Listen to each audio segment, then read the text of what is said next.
नमस्कार, मैं जहांगीर बंसुरी। आप देख रहे हैं तेज खबर जालौन के उरई जिला मुख्यालय से, जहां पर उरई की ही निवासी डॉक्टर प्रतिमा शर्मा ने रक्षा मंत्रालय के सिग्नल इंटेलिजेंस निदेशालय में फारसी अनुवादक के एकमात्र राष्ट्रीय पद पर चयनित होकर इतिहास रच दिया। इस पद को हासिल कर उन्होंने जिले का ही नहीं बल्कि समूचे बुंदेलखंड को गौरवान्वित करने का काम किया है। उन्होंने अपनी इस सफलता का श्रेय अपने गुरुजनों और माता पिता को देते हुए आज की युवा पीढ़ी को संदेश देते हुए कहा कि किसी भी क्षेत्र में सफल होने के लिए कड़ा परिश्रम और लगन आवश्यक है। आज वह जिस मुकाम पर खड़ी हैं, उसमें कड़ी मेहनत और लगन की अहम भूमिका रही है। उन्होंने बताया कि यह एक ही पद है जिसमें देश भर से हजारों छात्रों ने परीक्षा में हिस्सा लिया था। शिक्षा के इस अपार समंदर को लांघते हुए मैंने यह परीक्षा क्वालिफाई की है। जैसे ही यह खबर जिले में फैली तो प्रतिमा शर्मा को शुभकामनाएं देने वालों का तांता लग गया।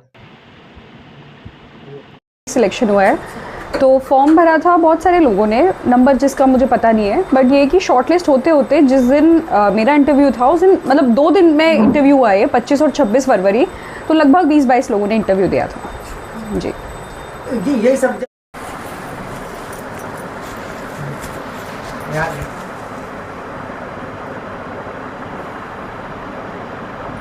पास होने दी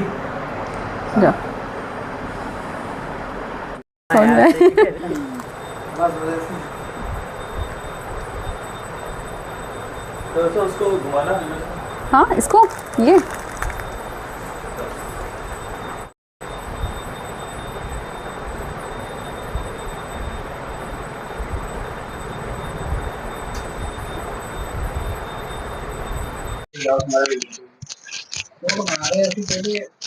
हाँ ये दे दो, ठीक है। बारे में भी मैंने थोड़ा बहुत पढ़ा, उसका ओवरव्यू लिया। क्या नाम है आपका?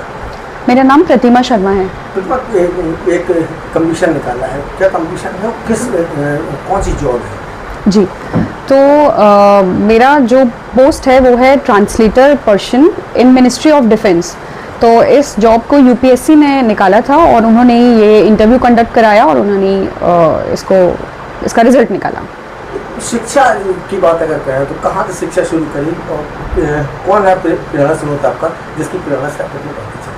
जी, तो मेरी जो बेसिक एजुकेशन है वो उरई से ही, सबसे पहले मैंने एसएस मेमोरियल से पढ़ाई करना शुरू करा, फिर उसके बाद मैंने एफएफ में पढ़ाई करी, उसके बाद मेरा 9th से 12th एल्ड्रिच पब्लिक स्कूल में हुआ, उसके बाद फिर मैंने 1 साल का ब्रेक लिया, फिर मैं जेएनयू में गई और तब से मेरा बीए, एमए और पीएचडी जेएनयू में कंप्लीट हुआ।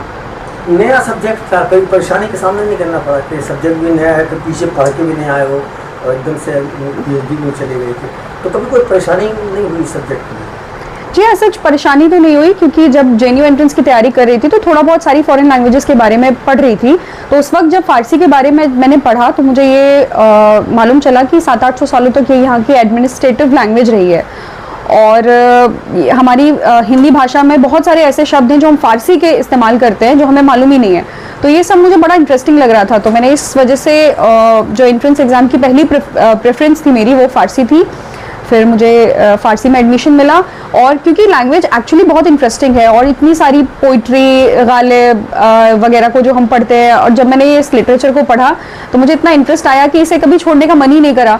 एमए के बाद मेरा जॉब भी हो गया था, बट मैंने वो जॉब नहीं किया क्योंकि मुझे पीएचडी करनी थी और एकेडमिकली काफ़ी ग्रो करना था इस लैंग्वेज में। रेडियो में भी जॉब करा है जी। कैसा लगा उसको जॉब करके और क्या हासिल हुआ था इससे? जी, आज मैंने जो ये एग्ज़ाम क्रैक किया है, जो भी बोल सकते हैं कि ये इंटरव्यू में मैं सिलेक्ट हुई हूँ, वो उसका काफ़ी श्रेय मेरा ऑल इंडिया रेडियो के एक्सपीरियंस पे भी जाता है, बिकॉज ऑल इंडिया रेडियो में मेरा ट्रांसलेशन का बहुत अच्छा प्रैक्टिस हुआ। मैं वहाँ एज ट्रांसलेटर कम अनाउंसर काम करती हूँ और वहाँ पे जो मेरी 6 महीने की ट्रेनिंग हुई पहले और उसके बाद मैं 4 सालों से वहाँ अभी तक काम कर रही हूँ, तो वो चीज़ जो है उसने मुझे बहुत हेल्प किया और इंटरव्यू में मैं बहुत क्लियरली ये देख सकती थी कि मेरे पास एक एज है बाकी बच्चों के कंपैरिजन में।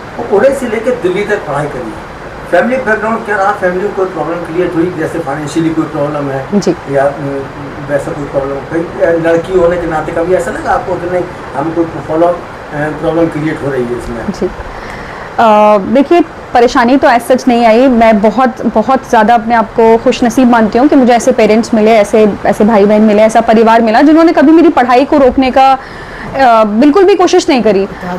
हाँ, और पापा का श्रेय तो खैर बहुत ज़्यादा ही है, और उन्हीं ने ही मतलब एक वक्त ऐसा आया जब ऐसा हुआ कि एमए के बाद थोड़ी परिस्थिति ऐसी हो गई कि फैमिली में लोगों ने बोला कि शादी कर देते हैं या ऐसा कुछ। मेरे फादर ने मुझसे पूछा कि तुम्हारा क्या मन है, मतलब व्हाट डू यू वांट। तो मैंने कहा नो पापा, I do not want to get married अभी, और मुझे पढ़ाई करनी है। तो ही सेड कि नहीं, अब बस कुछ भी हो जाए, वो पढ़ाई करेगी, अपना पीएचडी कंप्लीट करेगी, उससे कोई कुछ नहीं बोलेगा। तो इस तरीके का सपोर्ट अगर आपको मिले तो आपका सफल तो होना बनता ही है। स्टूडेंट के लिए आ रहे हैं, कंपटीशन दे रहे हैं, कुछ संदेश देना चाहेंगे उनके लिए?